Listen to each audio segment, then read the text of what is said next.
Kung babonggahan ng mga pailaw at dekorasyon ang pag-uusapan, itabi nyo, mga taga-Bataan na raw ang bahala. Karir kung karir kasi sila sa pag-decorate ng Christmas tree. Bawat munisipalidad, may kanya-kanyang entry para makuha ang karangalang pinakamagandang Christmas tree sa probinsya. Siyempre, hindi pwedeng hindi mag-selfie dyan. 1, 2, 3, smile!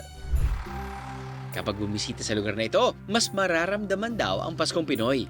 Bukod sa throwback feels habang namamasyal dito, nagtuturo rin silang gumawa ng tradisyonal na parol. Balita ko po kayo po yung kakausapin pagdating sa paggawa ng parol. Okay naman. Pwede niyo po ba katuruan? Siyempre. Sige po. Dito po tayo. Sige po. Ang mga display nilang parol, paano-mano nilang ginagawa. Lulusot po natin. Ganun na lang kadali. Ganun siya kadali. Kasi may pattern na po May siya. pattern na kasi siya. Ganun siya.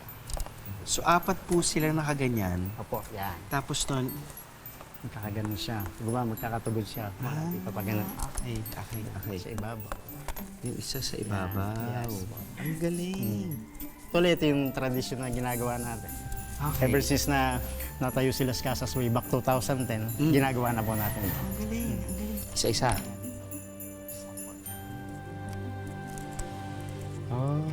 May rason po ba dahil kung bakit bamboo yung ginagamit? Dahil flexible? Flexible siya, Flexible. tapos very light yung Very light.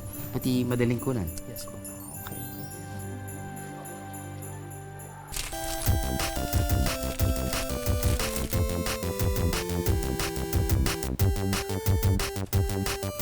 Yan, patuyo po siya. Tapos na yung side A, side B. Ayan, yan. Tapos nun, Next process nyo, sir, Okay. is lalagyan naman natin siya nito. tassels. Parang bulaklak na. Ay, bulaklak. Ito lang Okay. ako isang gumawa. Sige po.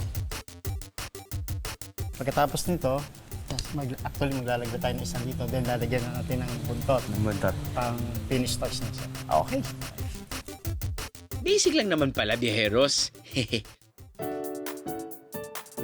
Merry Christmas mga biyeros.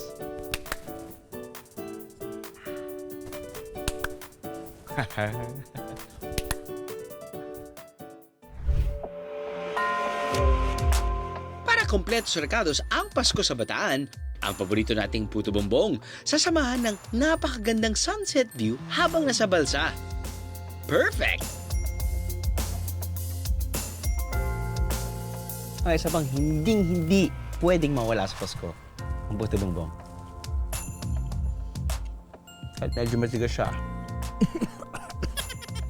Muscovado pumunta sa akin.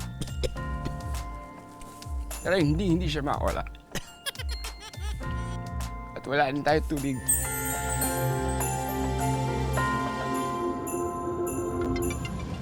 I am the meeting is a biyahe. God!